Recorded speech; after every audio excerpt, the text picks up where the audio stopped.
All right, we're here. Hey, there we go. Hello, everybody. I really, really appreciate your patience right now. Uh, you know, Kim, you saw me. I was there for like 30 seconds You know.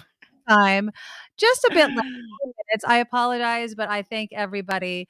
Good afternoon. This is the Nikki Medoro show, doing everything on her own and trying her. Well, we are learning, I mean, hey, we are not technological, I'm superstars. just, So we're having to yeah. kind of figure it all out along the way, and we're doing the best we can. Well, we had a big show, and I was supposed to, and I'm hoping that she'll call in right now. And as we're speaking, I'm going to actually text her. I wanted to get an update on the situation with Hurricane Fiona. Now, many of you know this was in Puerto Rico, and we heard yesterday that the Santa Clara County Board of Supervisors was deciding how to divvy up money that would go to those victims in Puerto Rico that have been impacted by Hurricane Fiona. Pardon me.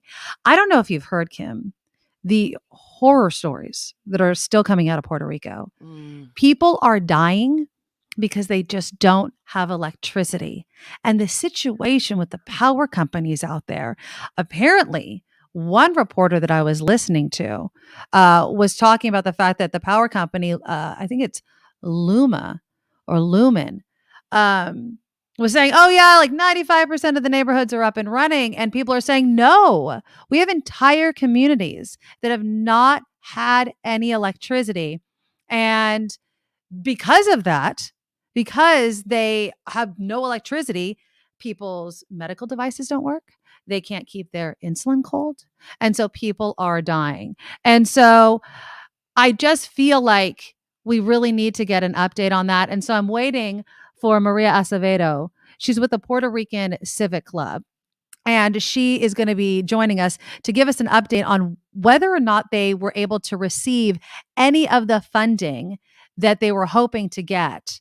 And we do have another big show as well. I do want to take a moment to say thank you to our founding sponsor, Steve Moskowitz. He's actually going to come on today for a little bit longer and talk about the other big news we're talking about, which is the changing of the tax brackets by the IRS. So he'll explain what that means for all of us.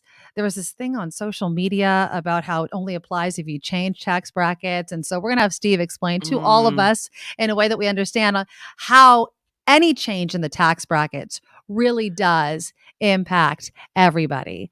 I love that we have him because, I think so many of us wonder, our immediate question is, how does that affect me? Right. And so to have someone we trust and who's a good guy, like a seriously good guy who came out to support us right off the bat. And Exactly. and on top of it, he's got this incredible encyclopedic knowledge of all Doesn't things he? taxes. Yeah. So first, to have someone like that to come on and explain it to us I think it's a big deal. Absolutely. And, the other thing that we need to keep in mind about the taxes is, the tax breaks that the very, very rich have been getting, and they don't expire as at any time. Okay, so 1 second, I'm going to actually, Kim, if you could just kind of tease whatever news you have coming up right now. I Oh, I have apologize. some. I'm going to try to No. get Maria Acevedo Yeah. I have some on good with us. stories coming up. Okay, Absolutely. perfect. We're going to talk about President Biden and gas prices. And he spoke today talking about how they're not going to fall enough fast enough for us to cope with it and what he's going to do. So I'll tell you all about that. Also, there's this new poll showing that Americans are really divided on whether former President Trump's political presence poses a danger to democracy. It's pretty surprising. You might think that, people would be like, yeah, he poses a danger to democracy. You'd be surprised by the results. So I'm going to talk Oh, about good. that. There's also a verdict in the Kristen Smart trial. This is one that I've been following Yes. very closely, so we'll tell you about that as well. Perfect. Yeah, I wanted to get into that. I was actually trying to get one of the reporters that has been covering the trial. We have a conviction and we also have an acquittal. And if you have not listened to the podcast about the Kristen Smart case, not in my backyard or something like that, Google it. Mhm. It's so well done.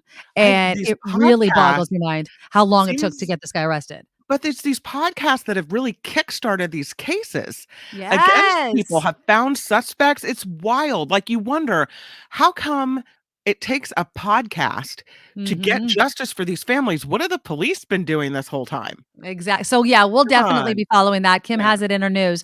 But I do want to welcome to our show right now, Maria Acevedo. She is with the Puerto Rican, she's the president of the Puerto Rican Civic Club. Maria, thank you for rolling with the punches. We had some technical difficulties, but thank you so much for coming on the Nikki Medoro show. Do we have you, Maria? Do we have you? I see her picture, but I can't hear her. I Mm, can't If hear you, Maria. So, if your mic is muted, you might have to unmute. Unmute. yeah. Oh, we lost her. Her device. Try You again. know what? That's all right. I'm going to forgive technical difficulties. You know what I'm saying? Because Just one of those uh, days. it's absolutely. Let's see if we have her again. Maria, do we have you? I don't seem to be able to hear you, Maria. I apologize. Oh, what a bummer. I do Mm. see you there. Oh, I There see she her. is. Hi. There she is. Maria, can you say something? Can we hear you?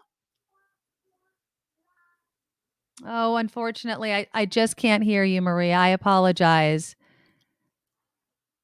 I don't You think know that what? she can hear us as well. You know what? Let's put her in the room.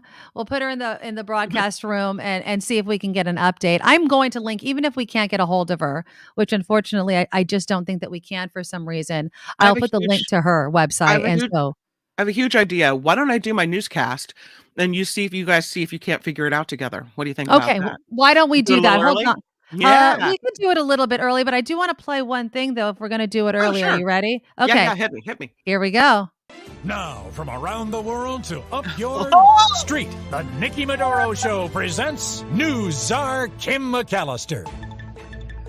Oh, Craig, how I've missed I you. know, isn't That that is so nice? awesome. All right, take it away, Kim. Thank On the you. Nikki Medoro Show, I'm Kim McAllister. This report sponsored by tax attorney Steve Moskowitz at 888 Tax Deal. President Biden says gas prices are not falling fast enough for American families. So, speaking at the White House, President Biden said the U.S. will be tapping into the country's oil reserves to help lower prices. He also called on American energy companies to not use the profits they're making, the record profits, to buy back stock, but to invest in producing more oil. Martial law will be enforced in 4 regions Russian President Vladimir Putin annexed last month. The developments come after an intense week of bombing in Ukraine, where Russia is struggling to maintain power in the recently annexed territory. And a new poll by Monmouth University finds Americans divided on whether former President Trump's political presence poses a danger to democracy. While a majority of Americans think the former president should appear before the January 6th committee, they were more evenly divided on whether his continued presence is dangerous to politics. 50% said he poses no danger, 47% say he does. 50% no danger, 47% yes danger. What does that say about the upcoming election? A California family getting some justice, a case that has gained national attention. But they say without Kristen Smart, there's no joy with yesterday's verdict. A jury found Paul Flores guilty of killing the Cal Poly College student in 1996 when they were both freshmen. The 19-year-old disappeared after an off-campus party. Her remains have never been found. Flores will be sentenced in December. His father was acquitted of helping to hide that crime. Golden State Warriors star Steph Curry telling fans to remember WNBA's Brittany Griner on her birthday. Curry addressing the crowd during the Golden State Warriors championship ring ceremony this week. Griner has been in Russian custody since February on drug charges. On her 32nd birthday, Griner issuing a statement through her lawyer saying she's so grateful for the support she's received and for all of those trying to bring her home. There is a city in Wisconsin officially getting rid of a law against snowball fights. The city council in Sun Prairie, just outside Madison, voted this week to roll back its decades old ordinance that included snowballs on the list of things you cannot throw. One alderman there discovered the snowball ban last year while rereading the city's ordinances. You just know some mayor a long time ago got nailed in some kind of sneak snowball attack, created a law that's pretty much been ignored ever since. Well, now they're finally taking that one off the books. This report sponsored by tax attorney Steve Moskowitz. For more than 30 years, Steve has put his tax knowledge to work for individuals and businesses alike. If you need help with your taxes, please give Steve a call. It's 888-TAX-DEAL, or you can reach him on the web at moskowitzllp.com. And of course, on the Nikki Medoro Show, we will have Steve Moskowitz upcoming during this program to talk a little bit about the changing tax brackets and how that could affect you. You I'm know Kim what? McAllister on the Nikki Medoro Show. Yes, ma'am. Perfect. Yes, indeed. And because you just mentioned that, let's bring the man on himself, since Yeah. we don't want to keep our founding sponsor waiting too long. Mm. Steve, I really appreciate you coming on. You are our founding sponsor. And of course, you can always get a hold of Steve at 888 Tax Deal or moskowitzllp.com. But Steve, I wanted to ask you a specific question this time, and that's the news that the tax brackets are changing. And in the comments, it's so interesting how people seem to think it doesn't impact them. Can you briefly explain to us what it means that these tax brackets have been readjusted? Yes, thanks, Nikki. This is what was called for to prevent against inflation creep. So what happens is, in theory, the idea of inflation is more dollars buys you the same amount of product. So the problem was, before these adjustments, if your income went up for inflation, you didn't have any more buying power, but you're in a higher tax bracket, so you paid more taxes. The idea here is to say, this is, you know, like when you hear something in today's dollars, in 1930, it cost $10,000 to do this. Well, in today's money, that would be $1 million. So that's what happens with the bracket creep, where you say, well, okay, if basically X number of dollars could buy me the same amount, I shouldn't have to pay more taxes on it. Just like we hear in today's dollars, that's the theory with the taxes, that when the Congress, in their infinite wisdom, made these laws, they said you should be paying a certain percentage of your buying power, not the dollars. That's the big deal here. All right, that's awesome. Now, of course, people need to keep this in mind, Steve. If they're confused at all, they can, of course, reach out to you.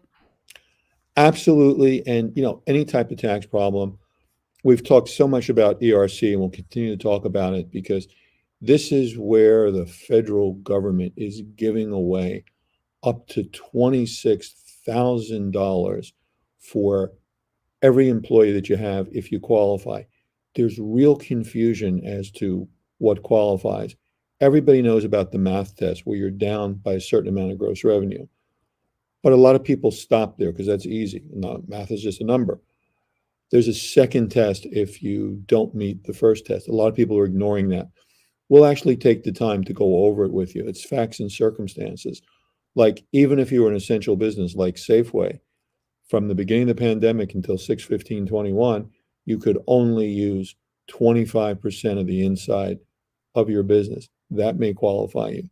Supply chain disruptions, your customers being closed because of COVID, and a host of other things. We'll actually sit down, take the time, and we'll explain to you if you qualify or if you don't. If you don't, we want you to know why. But an awful lot of people that don't qualify on the drop in gross revenue do qualify on the other test. And obviously, if you have any other tax problem, like the tax filing deadline was just the other day, a lot of people can't pay their taxes. That's okay. We'll work out a deal, or you're being audited.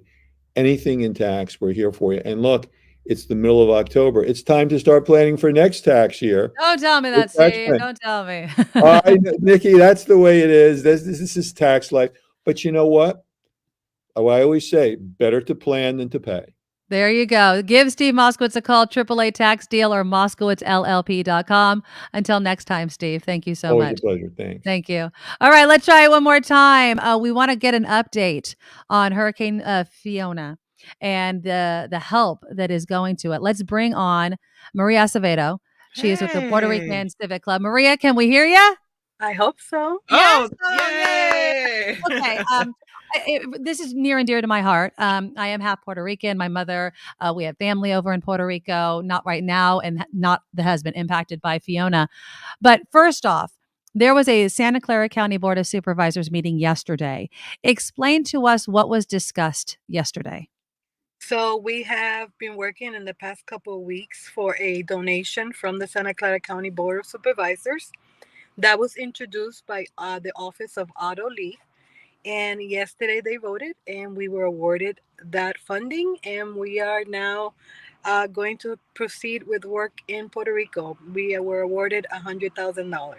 Oh, nice. Now, let's talk about that money. $100,000, while I'm sure that the Puerto Rican Civic Club is very happy to receive it, it does not seem like a lot when you hear about the stories of devastation that have come out of Puerto Rico, given the fact that they are still recovering from the last major hurricane.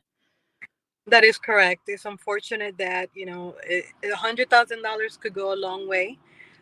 In 2017, we received 2,000 $100,000 from the Board of Supervisors of Santa Clara County, and we made an impact of helping about 200,000 families with the help of the Ricky Martin Foundation.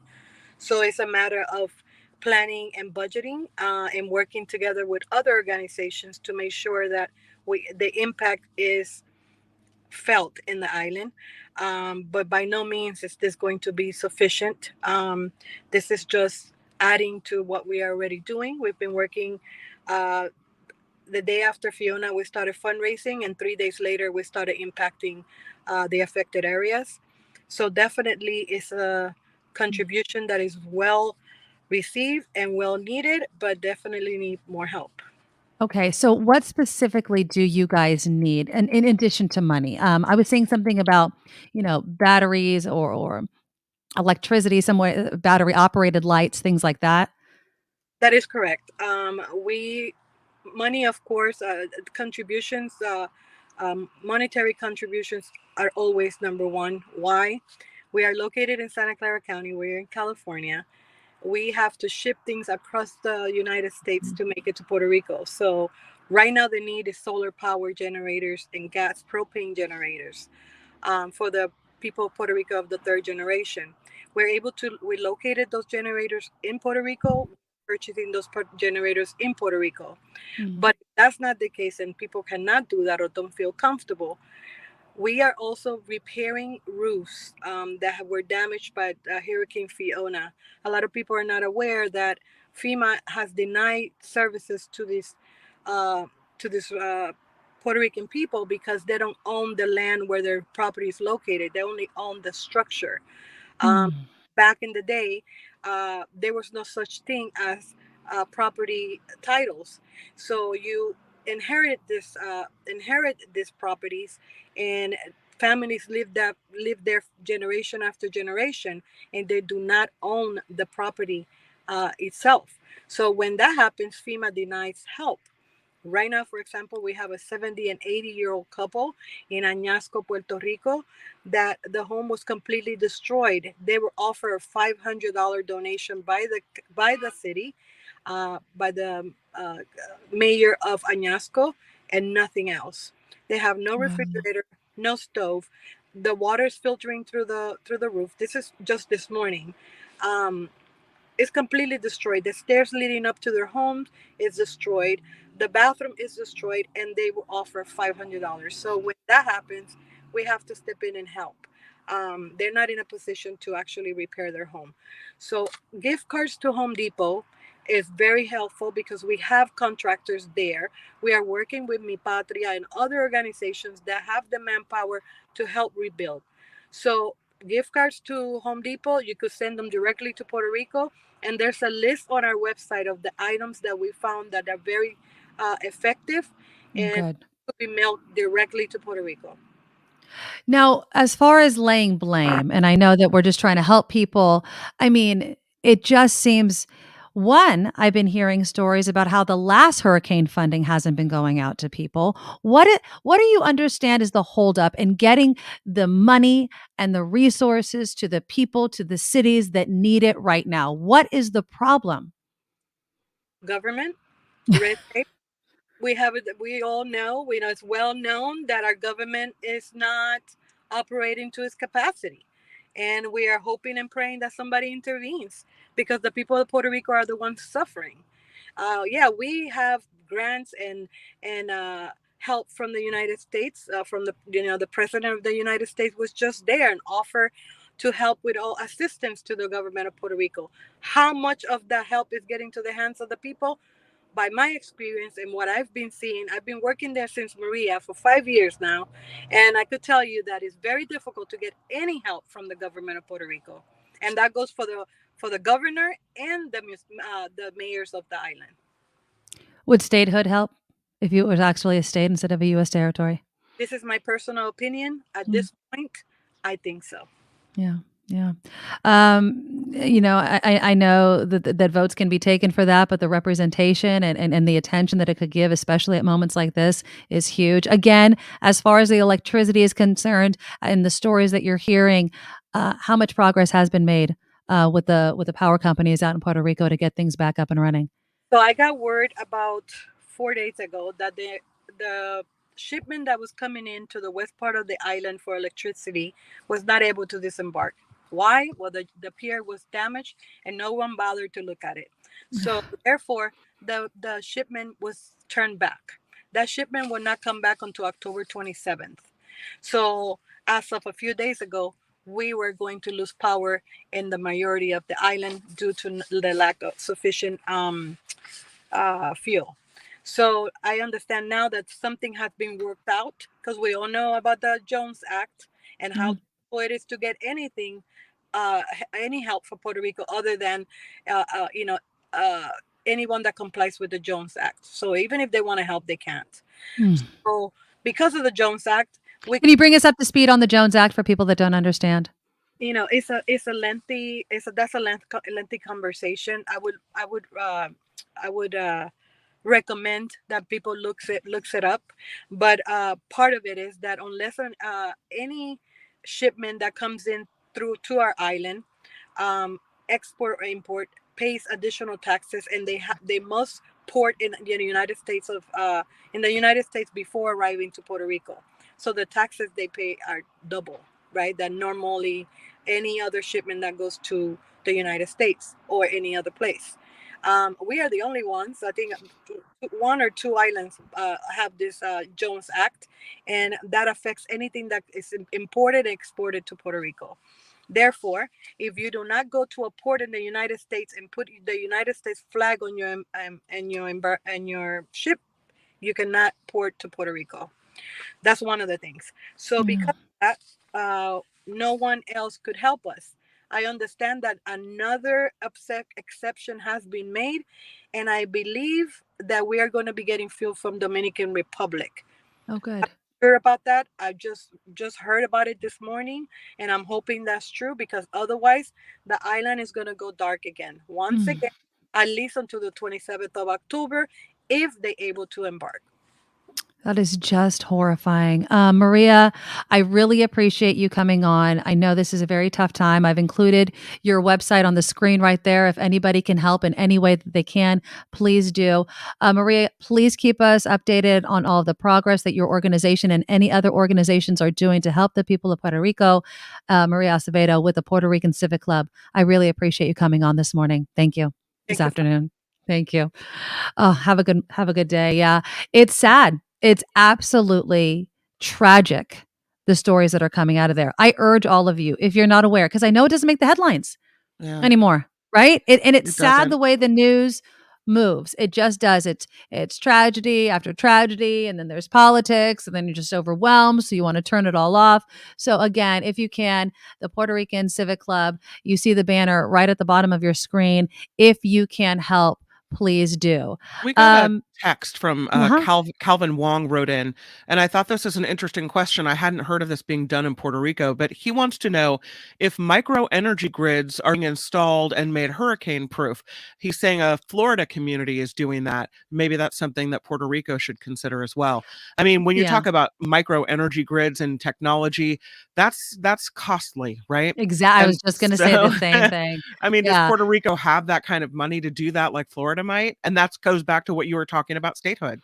Yeah. I mean, it's if Puerto Rico was no longer a US territory and was a state. And again, it's like they get all the negatives and not all of the positives, especially in moments like this. It's very difficult. And so again, if you can help, uh there's just so much I know that and so many things that people need and to give to, but we can't forget the people of Puerto Rico because don't forget, I mean, that one bridge, you saw the video, it went viral. It was a temporary bridge that had been put up after Maria 5 years ago, washed away in Fiona. I mean, it's that type of infrastructure failure that we're talking about here. Okay, so Kim already did her news, which was awesome. Thank you, Kim. So I just want to switch gears right now. Again, like I mentioned at the top of the hour, we always thank our founding sponsor, Steve Moskowitz. We should, I want to start, Kim, a new tradition when we start the show Okay. to do some exercises. Are you ready to do some exercises? Wait, we have to exercise? Just our thumbs. What Are is you this? ready? The Richard Simmons show? Oh, okay. Thumbs. I'm good Let's with thumbs. exercise the thumbs, okay? I see where you're going with this. All right. Okay, so you have to you can do it with your thumb. You could hit the thumbs up, which is why we're Mhm. doing our thumb exercises. Hit the subscribe button. You know what you can also do? You can also share the show. If you share Yeah. the Nikki Medoro show on all your social medias with your friends, share the Patreon, which really helps keep the lights on and, tech guys possibly on Mhm. call for us when something Absolutely. is happening. So give a thumbs up right now. Anybody that's listening, anybody that's watching, even if you watch the recording after the show, which is honestly one of the best parts of the fact that we're on this platform now, is you can pause us and listen to us anywhere you go.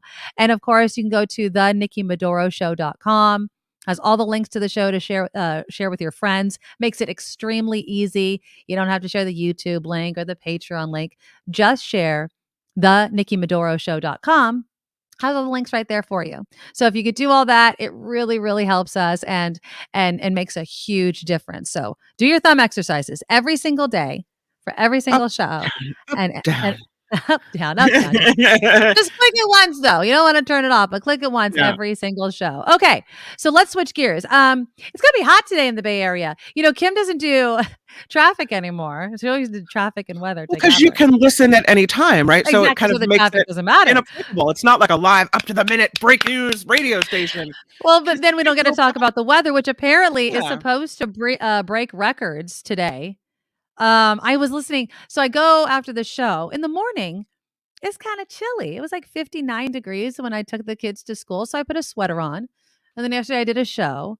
And then I took my daughter to see her friends play in their first soccer game of the season. I'm wearing the same damn sweater I was wearing for the show.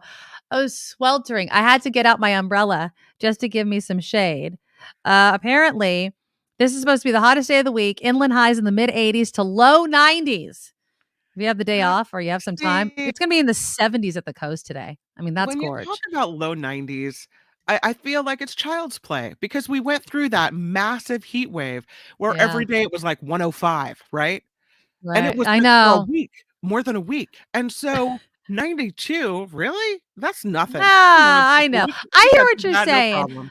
I know. But all right. Well, how about topics that might get you a little hot under the collar, Kim McAllister? Oh, that I can Okay. handle.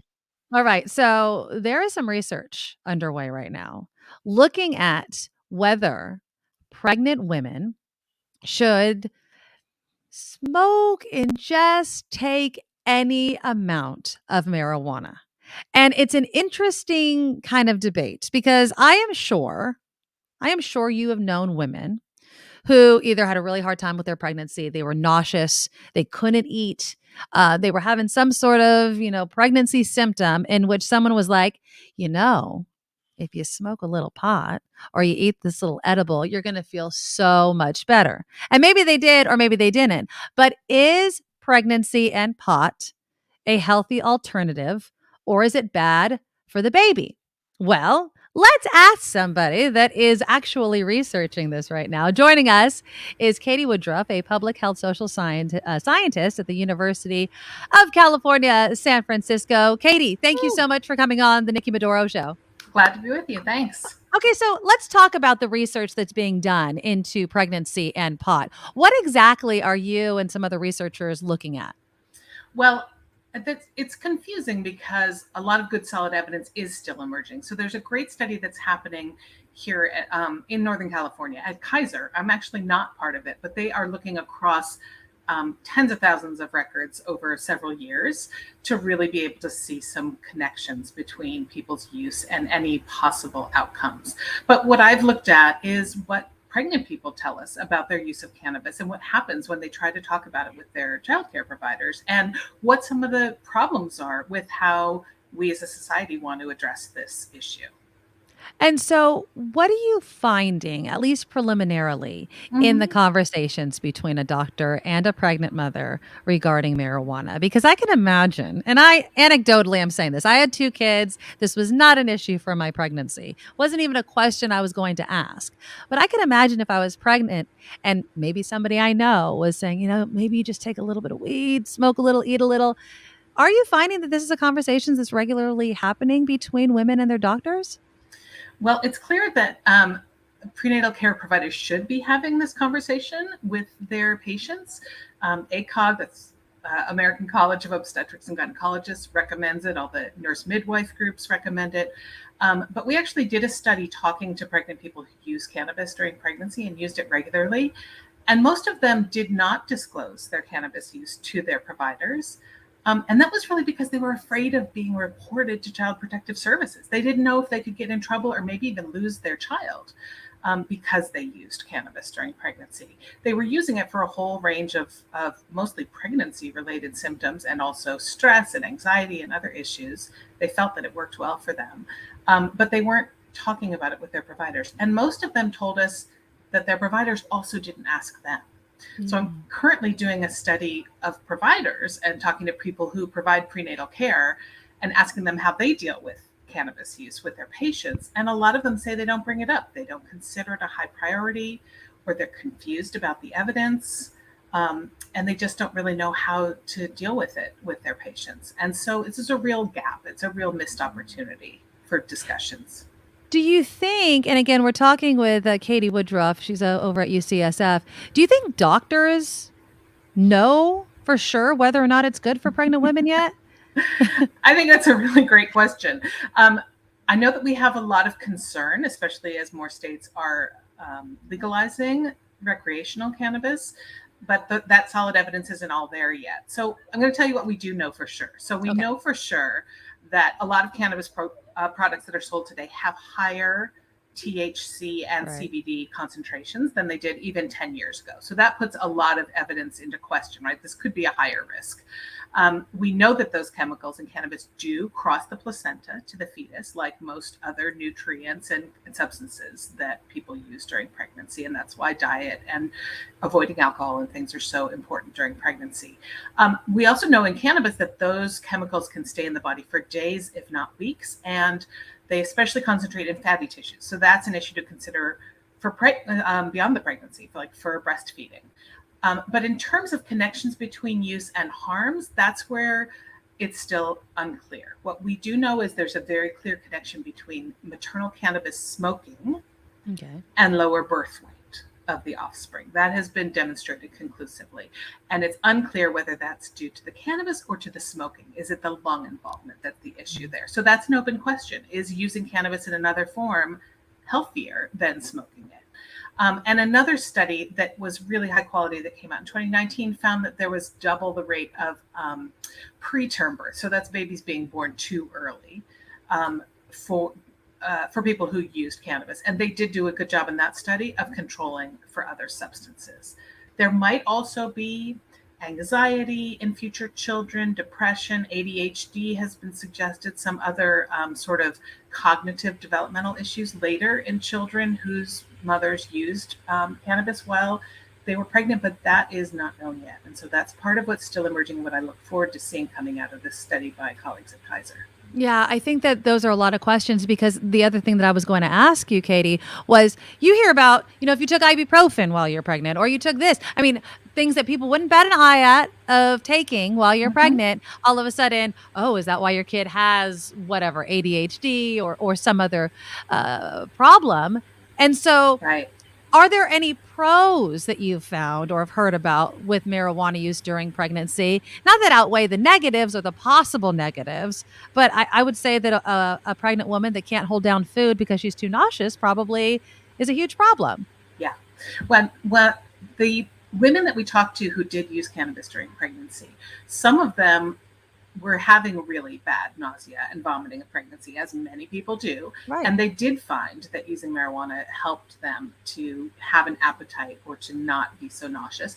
And in some cases, when they did discuss that with their providers actually allowed that or encouraged it, even if that's what you need to do to keep food down, that's going to be better for the baby. There are also people who have really debilitating anxiety, depression, other mental health issues, and felt better about using cannabis to manage that than they did about the pharmaceuticals that they had been prescribed prior to pregnancy. And I think the important thing is the women that we talked to told us, as you know, when we're pregnant, we're all just out here doing the best that we can, trying to balance all of the challenges and concerns. And there's no such thing as perfectly healthy behavior across all pregnancies. I think that there is, we all forget that even just getting into a car is a tremendously high risk when you're pregnant. Yeah. So people need to just figure out what to do for themselves. And the challenge, I think, is that there is a lot of stigma and a lot of judgment of women who use cannabis in pregnancy. And I think in public health, we are sort of rushing to do something about the fact that women are using cannabis in pregnancy. And so we're proposing all these so-called solutions that might actually make things worse. So a colleague of mine has done a study looking at how mandatory warning signs about cannabis, which have been mandated in some states, so that in the dispensary or in any place where cannabis is sold, you would see a sign similar to the ones that we see about alcohol use in bars and liquor stores that would say, warning, using cannabis during pregnancy may be harmful. And she studied that across tens of thousands of births and looked at the birth outcomes. And states that have that policy, after they have allowed or legalized cannabis use, have a higher rate of low birth weight and preterm birth than those that didn't put that policy into place after legislation. And that may be because of increasing the stigma and increasing people's fear of being reported to CPS, and so they don't want to talk about it with their providers.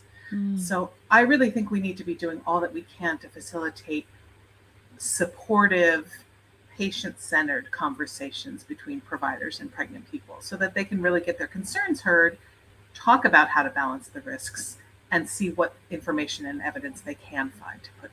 Now, and I know that in your research, you're talking to the providers and the physicians. And but before I let you go, Katie, I mean, is there a thinking of whether or not doctors even want to report a mother to CPS for marijuana use? Because I kind of feel like the safety, the health aspect, I understand. Reporting a mother or a prospective mother, soon to be mom, is a whole different thing. Right. Some of the providers I talked to said that they would absolutely never would never report to Child Protective Services for cannabis use. They don't consider that to be harmful enough to be something that CPS needs to look into. But that doesn't change the perception that patients have that they could be provided. I'm sorry, I keep saying that could be reported. But then also it's usually when there have been people that have been not just investigated by Child Protective Services, but actually prosecuted for cannabis use during pregnancy. And some of those people, for the most part, are reported by the people in the labor and delivery. So it's not necessarily their prenatal care providers. It might be a nurse at delivery or something else. And so hospital policies are all over the board on this. And it's important for us to look at all the ways that we can be more supportive to pregnant people who use cannabis. I have a question for Katie, if I could, Nikki. And go ahead. And I'll preface it by saying my sister is a therapist at Kaiser who works with pregnant women, counseling them about substance abuse. And so I wanted to ask you about Kaiser's program in doing this. And it's really kind of a novel approach, I think, where they talk to pregnant women, counsel them about, what substance abuse can do, what we don't know, all the things kind of you just discussed, and how that works with pregnancy. And it's only being done at Kaiser, but I'm wondering if you know about this program and if you think it's something that we could see kind of widespread once we figure out whether it's working and whether it's making a difference in the outcomes of pregnancies. Absolutely. I don't know that much about Kaiser's program. There are other programs around the state for women who use substances during pregnancy, but by far not enough. And a lot of the providers are telling me if I do talk to somebody who uses cannabis and I feel like I have a concern that they have some dependency or that they're using it so regularly that it could be harmful, where can I refer them? Like, what do I do with that? Like, Yeah. there are not enough social workers or other programs or therapy or treatment to help people work through some of those issues. So I think that's a place where we should really be looking at public health investing resources rather than at these policies that just warn and scare people without necessarily being backed up by enough evidence. One of the things you Absolutely. talked about earlier was the warning signs at pot stores or dispensaries or what have you, saying, we don't know the outcome or whatever it may be. This may cause, something, we don't know what. And I just, one of the things that bothers me the most is that it seems like that, anecdotal evidence will show that if a pregnant woman walks into a dispensary, they don't mention any of that. They just say, hey, here's all the things I got for you. Here's what you can take to, not puke your guts out every morning. Here's what you can take to get some good sleep. Boy, in that 8th month, it's sure hard to get some sleep, right?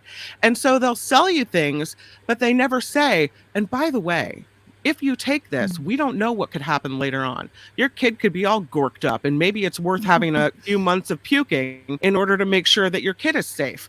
It's like they're not given that option. I think that's what upsets me the most, is that some pregnant women who may not know better are kind of led into this, we're health specialists here at the dispensary and we know what's what. And that's not the case at all. Yeah. Well, they're not trained to be healthcare providers or to be able to talk about balancing risks and benefits.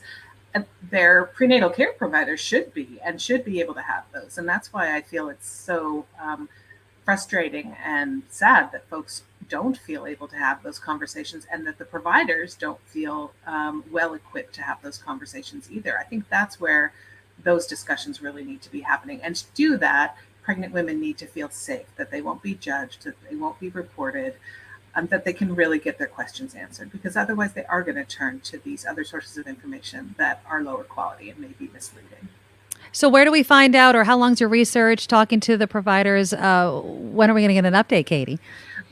Academic research is not the fastest process in the world. I had a feeling you were going to say that. Okay. Yeah, sad but true. I'm hoping by the end of the year to have something out on that's the provider good. study. Yeah. Okay, good. Well, keep us posted, because I do think that, especially as marijuana use does become more normalized, although still stigmatized, but normalized as, at least recreationally, we can't forget the medicinal use of it either. And so obviously research needs to happen. And I don't think women should be called into CPS, but I definitely think that their concerns should be addressed. So Katie Woodruff, I really appreciate you coming on the Nikki Medoro Show. Thank you so much. Thank you. Have a great morning. Afternoon. Thanks. I'm never going to stop doing that. It Such a good interview, though, Nikki. Great information. And I think if we say good morning, then, that's fine. We know. But great information from her, and really kind of very balanced, because I'm against it, right? But I like how she really told both sides of the story and kind of gave you pause to think about it. And when she talked about women feel more comfortable with marijuana use rather than the pharmaceuticals to deal with depression and anxiety and other things they're dealing with, it gave me a little bit of pause. Like, okay, if you have to do one or the other, maybe one's less harmful. But I think what she talked about is having a really reputable place women can go to get that information is key, because right now everything's like the Wild West in the marijuana business, and there is no reputable place for information. And because there hasn't been a lot of research because of how marijuana has been classified for so long, and that's the ridiculous part. Tell people that. Then let, like what Dr. Katie was saying. Tell people that. Tell people we don't know. We don't know what the long-term effects could be. And so you're going to take a risk. Carrie texted into the live chat. And of course, that is the best way for you to interact with us during the Nikki Medoro show. Carrie wrote, "They wouldn't let me breastfeed my newborn because I smoked weed to help myself sleep. He never latched on. The lactation nurses were so mad. It was just the friggin' CPS interference, and my son never got breast milk." And that's sad. Breastfeeding for some women can be tough enough, let alone, I knew someone that, not that they had used drugs during pregnancy, but they misunderstood the question. Like, have you ever used drugs? And, they smoked some weed in the past and were very honest about it. And they were closely monitored by Yep. the doctors. There's so much so that I believe the baby was they tested the urine of the baby Oh, to make wow. sure that it didn't, and the baby didn't have any drugs in its system because Sure. they misunderstood the question. But yeah, I don't know. I mean, obviously, if you have a drug problem, that's one thing, and it's a tragedy that um, you are using drugs while you're pregnant, and then that child, when they're born and grow up, may have some long-lasting effects because of it.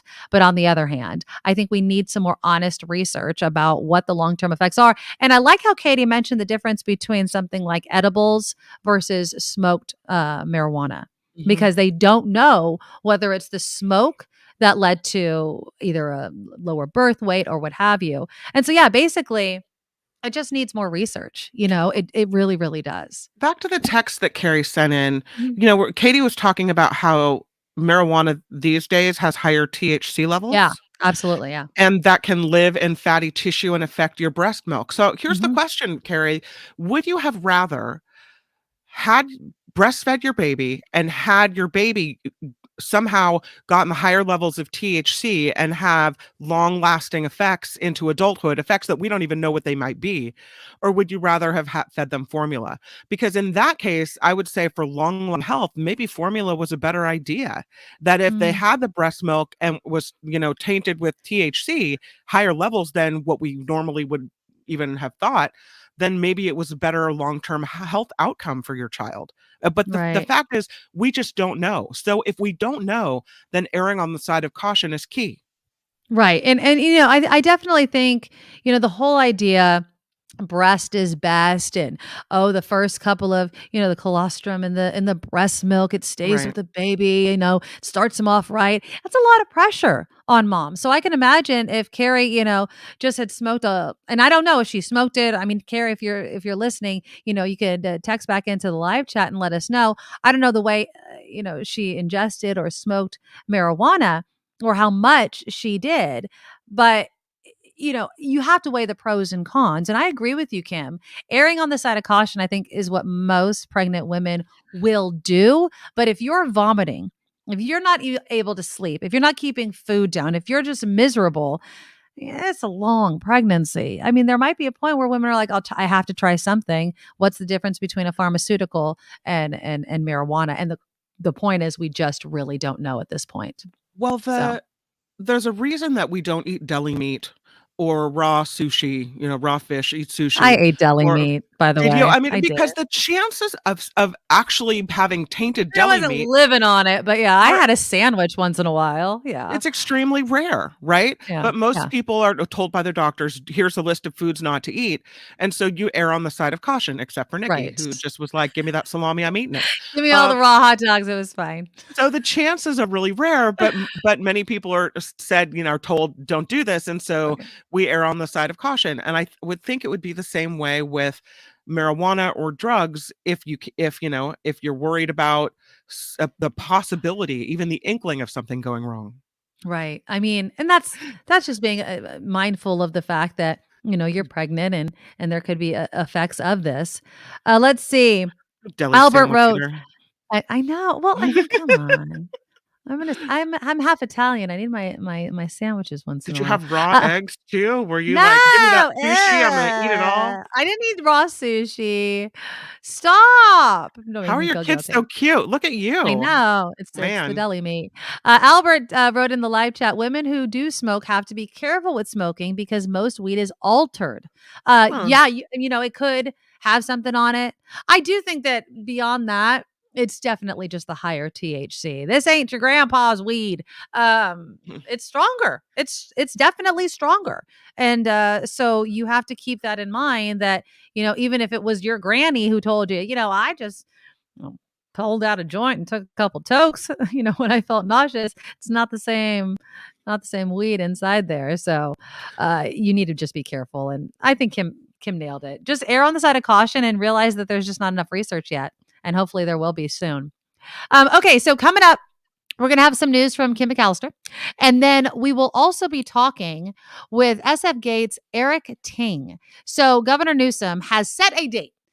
I really don't like dates, if I'm going to be honest, when it comes to COVID. But the governor has done it. He has set a date for when the COVID state of emergency will end in California.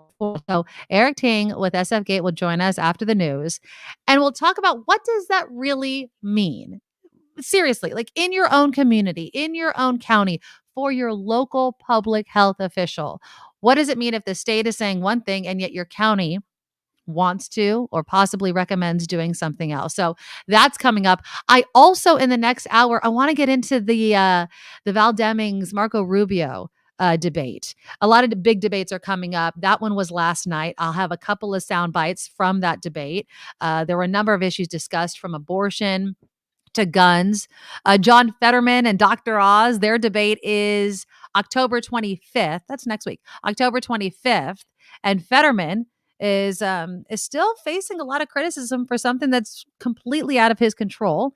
If you remember, John Fetterman had a stroke a few months back, and he's given an interview. The reporter who gave the interview from NBC has been vilified in the media for how she was focusing on his need for closed captioning. And then I'll ask you, and you can put it into the live chat, of how much does it really matter if somebody needs closed captioning, if all their other motor skills and everything else are okay for the job, and just having some sort of quote unquote disability, does that mean you can't serve in office? So we'll talk about that. But right now, and hold on, because I have to bring up, we have a kind of a callback a bit, because Kim needs an introduction that is fitting for her. Here it Now, is. from around the world to up your street, the Nikki Medoro Show presents News Czar Kim McAllister.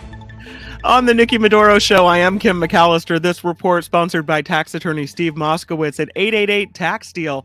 Nancy Pelosi is admitting Democrats need a better message on inflation. The House Speaker saying that while it is an issue in the U.S., inflation here isn't as bad as it is in other countries. She added that she thinks the United States is in great shape despite what Republicans are saying. I think maybe the messaging needs to be even better than that. A healthcare strike in Northern California is over after 10 weeks. Mental health therapists at Kaiser Permanente reached a 4-year deal yesterday morning. They will continue on a new contract today. They'd walked out over a staffing shortage, saying they needed more help to meet the growing demand for patient care in mental health. More details are unfolding about a suspected serial killer in Northern California. Wesley Brownlee worked as a trucker and lived in Oakland last year, where the first shooting happened, then moved to Stockton and allegedly gunned down 5 men. The 43-year-old was in court yesterday after being arrested over the weekend. For now, he's only being charged with 3 murders. The district attorney waiting for more evidence in the other cases. Former President Trump could be subpoenaed very soon by the House January 6th committee. Vice Chair Liz Cheney saying this week that a subpoena for former President Trump will be issued shortly, and that subpoena will be for his testimony and for documents related to last year's attack on the U.S. Capitol. Cheney did not indicate what the panel will do if Trump does not comply. Here's this horrible story. I wrap my brain around it, but Texas public schools are giving DNA kits to parents to help them identify their children's bodies in case of an emergency. The I schools saw will this provide. story. Yeah, I Ugh. mean, it's like, what did they send home in your Okay, backpack today? but do it, because again, I it reminds me of something. But finish your story. Yeah, so schools are providing fingerprint and DNA cards to all eligible students, and parents are encouraged to keep those samples at home, where they could be turned over to police if necessary. So you collect your kids' DNA and fingerprints, and then in the case of some type of horrible thing, the police will come and knocking at your door and you can hand over the kit. This move sparking controversy among some parents who say it sends the message that the government will not do anything to stop the problem of gun violence. Yeah, it reminds me. Okay, so when I first saw this, I was like, "Oh, are they making a big deal out of something that we had as kids?" Because I remember, someone came to your school, or they had them set up at the mall, and they're like, "Just put your fingerprints here in case you get kidnapped." That's what it Right. was when we were kids, right? So Yeah. we have it, we have an updated picture, and there you go. I think it's the DNA that sits just uncomfortably in my stomach, because, and not honestly, not to be too graphic, but when we're talking about school shootings, let's just tell it like it is. Remember in Uvalde, they couldn't even recognize some of the kids Yeah. because of how powerful the weapon was that was used in that shooting. And so think about that they can't identify these children by picture. They need DNA. That's what we're talking about. And that's frightening. And so the parents are saying, some of the parents are saying that sending these kits home sends the message that the government won't do anything to stop the problem of gun violence, but they will send the DNA kit home. So when the gun violence is, outbreak happens, that we can identify your kid. That's the wrong Yeah. move. Why don't you stop that before it starts? Absolutely. Absolutely. All right. California is taking an historic step toward achieving its goal of 80% clean energy by 2035. Governor Gavin Newsom applauding the upcoming offshore wind lease sale for areas off the central and northern coasts. He says to fight for energy independence and a future free of fossil fuels. The 5 lease areas offered by the Bureau of Ocean Energy Management could power nearly 2 million homes in the state. And here's one for you. Imagine calling 911. 911, what's the emergency? Can I help you? A 911 dispatcher facing charges for allegedly being drunk on the job. That, according to police in Wait. Powell Can you County. do that? Can you do that voice again, please? I don't think I can. They say this female dispatcher had slurred speech over the radio on Sunday afternoon. Officers went to the dispatch center. They arrested her on charges of alcohol intoxication in a public place and official misconduct. Arrest records show she had a blood alcohol level of more than 2 times the legal limit. Apparently, they went to get her. They say she looked glazed over and smelled of alcohol. But yeah, You don't want your 911 operator to be hammered, but at the same time, that's a tough gig. I could not do that job. It's a hugely tough gig. I mean, every time my phone rings, somebody else has a crisis. I mean, I can imagine that you would need something to cope. However, there's a difference in, maybe I'll pick a job, being drunk at 7-Eleven trying to ring people up. That's not professional fine. and whatever. But 911 dispatcher or officer arriving, there was that case in San Jose with the kidnapping. Remember, when one of the officers was accused of arriving to help survey the area and was apparently under substances on the job. So yeah, I mean, you don't want your first responders to have any type of issue, right? No, you do The not. news sponsored by tax attorney Steve Moskowitz, never drunk on the job. For more than 30 years, Steve has put his tax knowledge to work for individuals and businesses alike. If you need help with your taxes, give Steve a call. It's 888-TAX-DEAL. You can reach him on the web too at moskowitzllp.com. I'm Kim McAllister on the Nikki Medoro Show.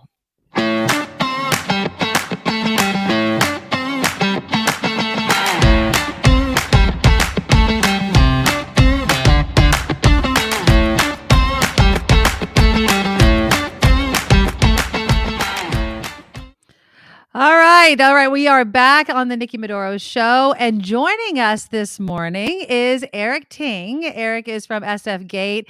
Eric, we have a date. Eric, we have a date on when the state of emergency for COVID ends in California. Governor Newsom announced it a couple of days ago. It's February 28th, 2023. He said, according to his declaration, they're going to phase out some of the effective and necessary tools that California has used to combat COVID-19. What does this mean? I mean, I walk down the street, Eric, I'm sure you do as well. It's a mix of whether or not people are even following any of these rules that were in place before. So what do you think this declaration actually means? So I think that the emergency powers that Newsom has had during the pandemic has typically been associated with things like the rules you're referencing, mask mandates, business closures, capacity limits in restaurants. For the past year, none of that has come from his emergency powers. All of the provisions tied to that has been to much less controversial things like hospital beds, testing sites, vaccine sites, getting through regulatory red tape to do all of that. The mask mandate that we had in place in the winter of last year came from the California Department of Public Health, which maintains that even without an emergency declaration, it could issue a statewide mask mandate. Some lawyers disagree with that, but that is their position. The actual impact of this is going to be about local rules. Under California law, public health officers at the county level, so county health officers, have power to sidestep elected officials like mayors, supervisors, etc., when there's a health emergency declaration in place. And that can come from one of two places. It can come from the state, it can come from the locality that it's originating in. So when the state of emergency declaration is gone, The only thing now standing in the way of, or the only thing giving them that power, are local emergency declarations, which local elected officials can lift. So the biggest impact of this move is it's probably the beginning of the end for local county health officers, some of whom have been more aggressive than the state, like Barbara Ferrer in LA, Sarah Cody in Santa Clara. It's probably the beginning of the end of their emergency powers. And that's interesting because I live in Santa Clara County. So Dr. Sarah Cody, my public health officer, and I was always one to kind of err on the side of caution, right? We weren't asking too much to wear masks, although the restaurant closures and the businesses that had to shut down and those that could stay open, I understood the conflict with that. But does this mean, Eric? I mean, what is the strength of a public health officer if they can't make rules during a public health emergency, unless it's a state of emergency declared by the state? Well, the role of the public health officer then becomes much more like it was in 2019 and before that, where they're occasionally providing updates to the Board of Supervisors on how things are going. They're monitoring other things in the background, like monkeypox, like RSV. They don't actually have that lawmaking power. And I think that there is an appetite, especially in some of these counties, for local officials to take that power back. I mean, at the peak of the pandemic, these people wielded tremendous power over our lives. They could tell which businesses you can have four Right. people eating, you can have two people eating. I think your point about not asking a lot to wear a mask, I think for schools and daycares, I think some parents might think differently there. That's I true. think that, and this last round of things, especially post-vaccine, which is effective at reducing severe illness, a lot of elected officials started pushing back. You saw this in Los Angeles County when Barbara Ferrer was trying to implement a mask mandate this summer. Multiple supervisors spoke out against it. Susan Ellenberg, one of the supervisors in your county, Santa Clara, has tussled with Sarah Cody on some of these meetings also, saying, what are the endpoints? How much longer are you going to try to hold this power here? But I think that if it's not an emergency time, and all indications are Omicron and all of its subvariants are less deadly than previous versions, the vaccines and prior infection, and both reduce severe illness, like we are not in emergency times in it anymore. So I mean, is there a role for public health Right. officers to still hold that power? Why, and I don't know if you have the answer to this, why February 28th? I mean, what does that date mean? I mean, why not today? Yeah, so his rationale on that is that there obviously probably will be a winter uptick. I know some people don't want to use the word surge anymore because it's, yes, the virus will spread. Vaccines are not reliable at stopping transmission.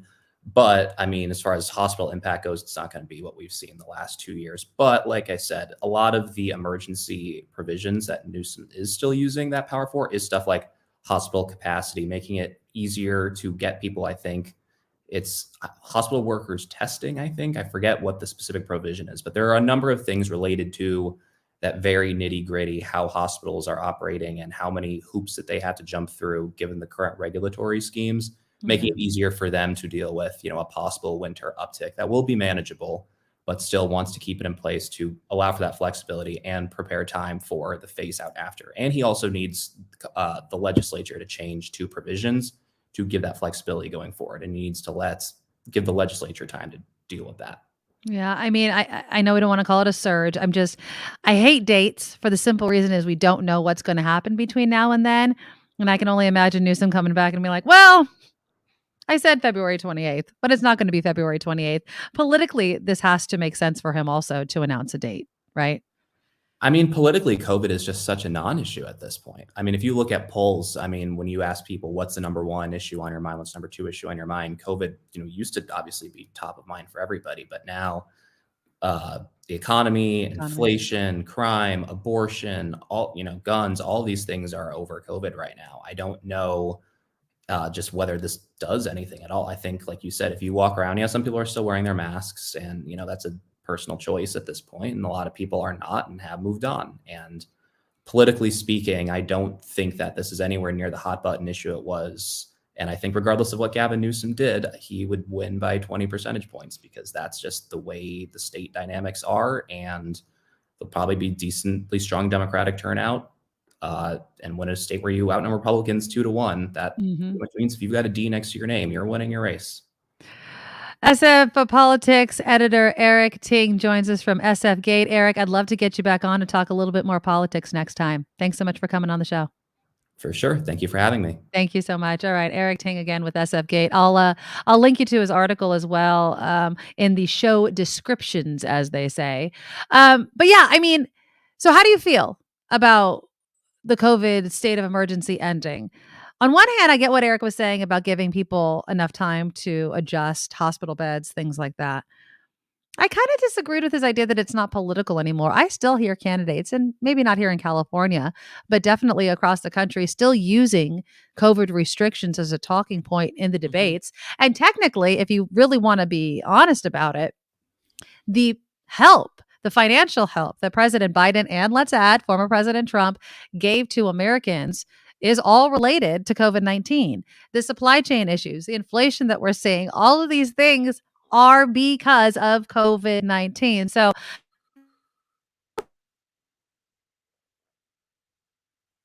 You cut out just a little bit. I guess my question I would ask, though, Nikki, if you can reboot and get yourself back in, is what is an emergency? How long do we have to go on under the emergency declaration? I mean, we all know about COVID now. We all know how to, hopefully, we all know how to stop the spread of it, wearing masks, staying away. We all monitor and understand and hear it in the news when we're in a high COVID spread time and when we're not. That we know that when we're outside, you still saw people wearing masks as they run down the sidewalk. Chances are of catching it outside in the air, open air, are much less than if you're in an indoor area. So hopefully by now we all know these things. Is it still an emergency if we all have that knowledge?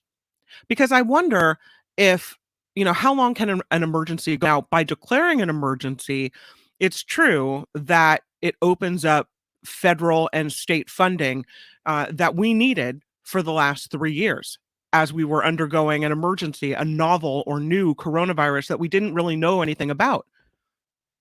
But 3 years in, I think maybe the emergency is over. We have the knowledge now. We have the dean now. The emergency funding had been provided. People are hopefully back to work. Not me, but people are hopefully back to work. The restaurants are open again. Everything that had been shuttered has now been reopened. You've got gyms and back in business. And so it seems like the emergency is over. That doesn't mean at all that COVID is over. It does, though, mean that the emergency is over. So I'm like, Nikki, I can understand that it's time to say we're done. We're done with the emergency. And that means some changes too. I mean, maybe when the emergency is over, we won't be able to get vaccines as freely or as free. I'm not sure how that's all going to work or how the funding will be affected. But 3 years in, we can't go on and on and on like that forever. We've got some text to read too. N Stars writes, I wish it was as long as numbers stay low. COVID state of emergency will end instead of a specific date. So what I'm thinking that you're saying, N Stars, is that state of emergency should be flexible, kind of like the light switch dimmer. I don't know. I mean, at some point, I just think the word emergency, it doesn't apply anymore. Murphy writes, I still have customers with small children very worried about and many avoiding indoor activities. I have to manage health practices and safety expectations every day. I agree, Murphy. I mean, I have kids, not the little tiny ones that, aren't vaccinated yet. My kids are vaccinated, but still, it's a concern. And I love when I see, you get a birthday party invitation that's outdoors at a park. It's like, you don't have to worry so much about that. Eric writes, still wearing my mask in stores and such. I seem to be in the minority. I think you're right. My kids are the only ones in their classrooms. Maybe there's one other kid in each class. I have an 8th grader and a 3rd grader that are wearing masks in the classroom. There's not very many of them. Most of them have taken off the masks, So when is it okay to kind of throw caution to say, all right, we're in a low transmission zone. The masks can come off. The emergency is over. I think just because the emergency is over doesn't mean the being careful part is over. Nicholas writes, the economy and California businesses in general, very screwed. Other places too, but not quite as damaged. We had a big hit, Nicholas, I'll tell you. The restaurant industry is still getting back on its feet. A lot of places didn't make it. A lot of restaurants closed down. Some long-term restaurants, some long-term businesses that you thought might be around forever just couldn't survive the hit that COVID provided. So yeah, I mean, we definitely took some hits here in California. Cindy writes, I'm high risk, so my 3 doctors say always mask when indoors and no outdoor dining allowed for me. That's from Cindy. No outdoor dining allowed? That's interesting, because I would think outdoors would be a much safer, you've got a little breeze blowing through. In an outdoor setting, it wouldn't be such a risk. Indoor dining, I can understand, and wearing the mask still, especially if you're high risk, makes complete and total sense to me. Um, but yeah, so I'm loving your texts, and you can text us anytime and click that like button. You can see the likes mounting as we speak. And if you haven't, right below the like button, you can hit that subscribe. And see that little bell to the right of the subscribe button. You hit that, and it'll notify you every time the show goes live or anything we do something new. So all these are ways that you can play with us and participate. And we really appreciate it as we try to get this up and running. Of course, Nikki still having the technical problems to come back in, but we just so appreciate it. I can't even tell you how the outpouring of support after the layoffs at Station X, and how quick we got this up and running. So we do have technical problems from time to time and try to get that fixed. And so I really appreciate it. A text from Jose says, I gave my kids the choice to wear the masks. They chose to still wear them. I think, Jose, if I gave my kids the choice, they would probably say, yeah, I don't think so. I think I don't really want I think I don't really want to wear the mask, but I can understand kids having anxiety and fear over it as well, you know? Um, yeah, because I think it affected kids a lot more than we think it did, and their concern, their stress over it all. So yeah, it doesn't surprise me that that kids would choose to wear the masks. I think I didn't give my kids the choice. I just said, you got to go do it. All right, I'm going to change topics now to McDonald's. I don't know if you have McDonald's adult Happy Meal toys are listed for up to $300,000 on eBay. What? $300,000 on eBay? That is absolutely wild. There's this limited edition cactus plant flea market box. Adult Happy Meal. It sold out after it launched in October. Now they've got the Halloween buckets back. And these toys are selling for a lot of money. These toys are the ones that you see at the bottom of the toy basket and throw away. But the adult Happy Meal toys coming out now are listed for up to $300,000 on eBay. I don't even know who would pay that much for an adult Happy Meal toy. Really? So the burger chain brought back its Halloween pails Tuesday, which haven't been offered in the US since 2016. It's a plastic trick-or-treat bucket. They're decorated to look like a ghost, a goblin, or a jack-o'-lantern. I remember I used to have the ghost one. I think I might still have one rolling around in the garage. But they started trending on Google searches on Tuesday. Okay, this is according to Market Watch. The appetite for these buckets? Oh man, nothing compared to recent McDonald's collaboration with streetwear company Cactus Plant Flea Market, which dished out a 12 to 13 box called the Adult Happy Meal. It featured a food combo and a collectible figurine targeted toward grown-ups who grew up on Happy Meals. I remember making fun of this when they first did it, thinking, why do grown-ups need a figurine? But they sold out, and now some people have turned around and are selling that figurine for thousands and thousands of dollars. Why? Why would you buy this? And I guess the appeal is nostalgia, right? Everybody wants to remember the younger days and feel those No. younger things. That's Yeah, way too so much money. That's way too much money. What's I was that? listening to you. I thank you, Kim, for continuing to talk while I have these massive difficulties. What was it? $30,000? Is that what you said? That I these think toys it were was going for? $300,000 Three on hundred eBay. thousand dollars for a piece of plastic that most people would throw in the garbage can. So they say you can't sit still feeling as you dug in to see what was inside. No. And now we're reimagining that experience in a whole new way, this time for adults. No. So I don't know if you saw this, but I know a number of people got the new Happy Meal Halloween pails. Did you see those? Okay, I had one. I have 2 of those ghost pail buckets. Yes. So I think Yeah. it's the ghost, and then there's a Frankenstein one, and I think there's going to be a pumpkin one. Is that the one that they're going to do? Yeah. I feel like people are just itching for nostalgia, you don't have to buy 3. Well, 1, unless you have 3 kids, I guess. You don't need to buy 3 at a time. I would want every single one, but again, it's just plastic. They weren't that cool, but I feel like they're milking people for this nostalgia, and people Yeah. are spending way too much money on it, and I don't think that you need to do that. But who's the guy who's going on eBay and buying the figurine for 300 grand? Is it up there for You that much, or are people buying it for that much? I think That's the it's up there question. for that much. People are auctioning them off for $300,000. They're listed. It doesn't say anyone's bought it, but they're listed. Yeah, I think that's wishful thinking. It's like when you buy concert tickets ahead of time and you get an extra one just because you think you can, scalp it for a ton of money. I think you just might end up with a piece of plastic junk in your house. Anybody that's going to pay that much, that's like paying for a house. Are you kidding? No, that seems absolutely ridiculous. Although Eric Kennedy just wrote on the live chat, the original iPhone sold for $39,000. That's less than the stupid Happy Meal toys. And it doesn't even work anymore. It's just a brick. Yeah. Oh, look, I have the original one. Whoop-de Can you not whoop-de. use it? I mean, can't you just set it up? I mean, Well, it'll be slow as hell, but Well, first of all, it's not compatible with anything anymore. oh, It's not good on the point. 4G network. It's not, no, you couldn't use it anymore because there's not, when first cell phones out, it was a whole different connection, a whole different style of Oh, connection. So I wouldn't interesting. think that you could use it anymore. And the chances are good that it's not even functional.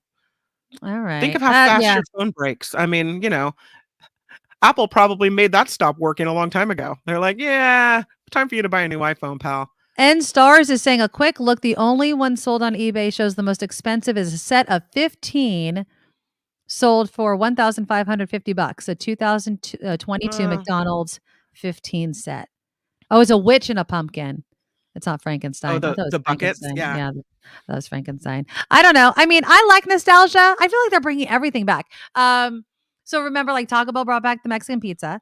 They're also bringing back the enchilada. Whoop whoop! I did the voting. I don't know anybody else out there vote I want to because you're tell a you Taco Bell something fan. about the Mexican pizza. I was thinking of you last night. Don't tell me anything. I'm not gonna like it because I literally ate one last night. So don't My start. husband, I'm not going to tell you anything bad.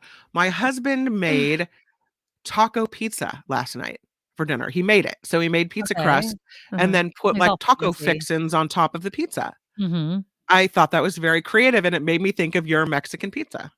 I was gonna make tacos because it was Tuesday and my kids insist on Taco Tuesday. And so Open I go, buffet! and it was funny because last Taco Tuesday, my husband made it and we were out of taco seasoning.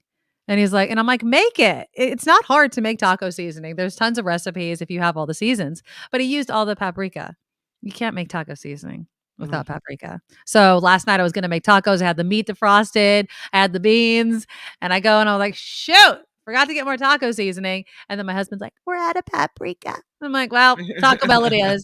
And you didn't have to ask me twice because I am just a slave for my Mexican pizza. But I need Taco Bell to bring back pico so I can make Mexican melts again. Pico de gallo, I thought that they had that. I thought that was like the Fresca menu or whatever. I don't know. I need to stop doing. They need to start paying me Kim It's like you're McAllister speaking a for all the different ads. language. I don't even know what you're saying right now. Pico de gallo, like tomatoes, I know what onions, that is, but you're cilantro. like Fresca menu. I'm like, I don't even. It's like they use like black beans Oh, okay. and it's supposed to be healthier. But So it's you're like all the at fresh Taco things Bell. that are Just eat the crap. healthy. It's Okay. fine. It's absolutely fine. Okay. Thank you for everyone that has been very patient today. I don't know what is up with my connection. I'm plugged right into my router for all you techie folks out there. I have done it. I don't know if it's our broadcast system or the app or whatever. I'm trying to figure it out, but I do appreciate everyone holding on. And of course, Kim McAllister is a pro and will just step in because she's awesome like that and can adequately do it herself because she's amazing. But yeah, I Maybe might not. have more Not as good technical. as you. No, you're amazing. You should just take over. You should just take over the second hour, Kim. There you Yeah, go. right. Yeah. Mhm. I like us doing it together, but just saying this because we may have more technical difficulties as the show goes. I might have to ramp up some stuff here, and that takes money. So if you don't mind me plugging the website once again, The NikkiMedoroShow.com has all the links to everything. Our YouTube show links. Please, let's do our thumb exercise and click that thumb up right now. And please do it on every show and share it. And make sure you have subscribed and hit the little bell I heard Kim reminding you guys about, because that bell also notifies you when we go live. And, in the future, once I can figure out all the technical stuff, I might do some extra shows and maybe some extra shows for our Patreon subscribers, because I want to give you guys something extra for everyone that's really been supporting the show. So that's coming down the road. It's our first week. It's our third show. I knew technical glitches had to come at some point. So we'll figure all of those out. But go to the NikkiMedoroShow.com. Click the shows. If you can donate any amount to our Patreon, we would really, really appreciate it. And it just makes such a difference. Now, we do have our founding sponsor, Steve Moskowitz, and he should be on with us within the next half hour as well. But we really thank him for every single support that he has given us as we have launched the show, and Mark Thompson has launched his show. And so anything that you can do to help us is really appreciated. I love the messages. I've been inundated with messages, and I know I haven't gotten back to even a fraction of you yet. I'm slowly going through them. It takes a lot to put on the show because, again, it is just me and Kim. That's it. There's no tech guy underneath my desk or anything like that. And so you guys are here at the ground level. I think we should sell this as an NFT. I know I made that joke before, but our first couple of episodes, when we look back from our multi-million-dollar studios, it's going to look like we did it on that. We did it on a shoestring budget, but hopefully our budget will get a bit bigger so we have fewer technical glitches on the show. So again, let's do some news. And then after the bottom of the hour news, I do want to get into the debates because I have some clips I want to play for you regarding the debates and how close some of these races are when you really think about it. I mean, Val Demings going up against Marco Rubio. Marco Rubio, he was that rising star until he did the whole, hold on, I'm going to act like Marco Rubio. Are you ready? When he had to do this, he's like, remember when he did that? He was like he gave the rebuttal. He gave the GOP rebuttal, and he kept reaching over for water, and he had to do it off camera, which was really funny. But then you have like John Fetterman going up against Dr. Oz. What the hell? And it's so close. And Fetterman is getting criticized because he had a stroke. I mean, he's recovering. Yes, there's going to be some lingering, evidence of the stroke. And a lot of it has to do with how he understands the way people talk to him. So we'll talk about that after the news. So let's do some news, but we have to, of course, give our new czar, Kim McAllister, the best intro ever. Bring it. Here we go. Now, from around the world to up your street, the Nikki Medoro Show presents News Czar Kim McAllister. And I will love that for the rest of my life. On the Nikki Medoro Show, I'm Kim McAllister. The report sponsored by tax attorney Steve Moskowitz at 888 Tax Deal. President Biden is saying gas prices are falling, but not fast enough for American families. Speaking at the White House, President Biden said the U.S. will be tapping into the country's oil reserves to help lower prices. The president said by doing this, the prices around the country can go lower. He did say he knows it's been a tough few years for Americans, and he went on to say actions from other countries, like Russia invading Ukraine, have caused energy prices to stay high. COVID-19 is still a global emergency, even if California intends to end the official emergency come February. But according to the World Health Organization, the health of people around the world is still being affected by COVID. This despite the WHO, World Health Organization, noting that a view among some that the pandemic has ended. COVID also still at the heart of the increase in maternal deaths over the last 2 years. A government accountability office report here in America shows it caused a quarter of those deaths. The average maternal mortality rate per month ranged between the mid-50s to mid-60s before the pandemic. The CDC found it rose from 85 in January of 2020 to December of 2021 and peaked at the end of summer last year. A retired forester says the solution to major wildfires It's more timber harvesting.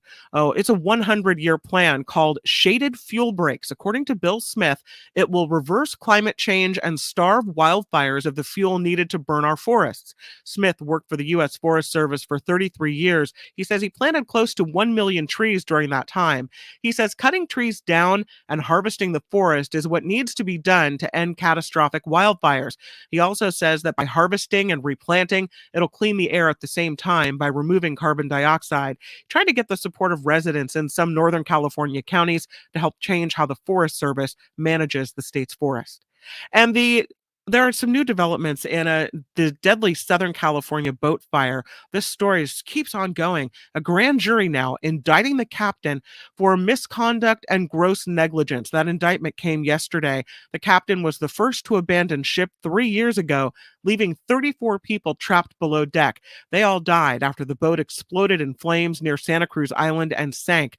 4 other crew members were able to escape. The captain now facing up to 10 years in federal prison if convicted. There's a pop-up coming to New York City next month that will bring a beloved TV sitcom to life. The Golden Kitchen will set up shop in Midtown Manhattan with an opening date of November 16th. It's going to be designed to look like the Mayans where Dorothy and Sophia spent a lot of time. Tickets starting at $40 each for a 90-minute reservation and a choice of sweet dessert, so you can have your dessert in the Golden Girls kitchen. And listen to this one, Nikki. There's a Massachusetts woman being charged after releasing a swarm of bees on deputies attempting to serve an eviction notice. Rory Woods among a group of protesters at a Springfield home when officers arrived to serve eviction papers to the property owner. While wearing a beekeeper suit, Woods released the bees on the deputies from hives kept in a trailer she was towing. The resulting swarm caused officers to temporarily retreat. Several were stung. Woods was eventually handcuffed while being led to the cruiser. She said, "You're allergic? Good." After hearing some of the officers stung had bee allergies, she pleaded not guilty to felony charges of assault and battery with a dangerous weapon, the bees, that would be the weapon, and was released without bail. Now, that's mean to say you're allergic good, right? I mean, because that could be deadly if you don't have your EpiPen or whatever. My husband's allergic to bees. He would be absolutely frightened. But doesn't it seems like she's a witch or something, right? Like my bees are just going to come right at you or After something. them. Exactly, like go get them. It's not dogs, it's bees. That's interesting, but yeah, don't do The that. new, People, don't the do news that. sponsored by tax attorney Steve Moskowitz. 30 years, Steve has put his tax knowledge to work for individuals and businesses alike. If you need help with your taxes, give Steve a call, 888-TAX-DEAL, 888-TAX-DEAL, or you can reach him on the web, moskowitzllp.com. I'm Kim McAllister on The Nikki Medoro Show. Perfect. Now, I love the fact that we talked to Steve Moskowitz earlier, and hopefully we'll get him back on in a moment.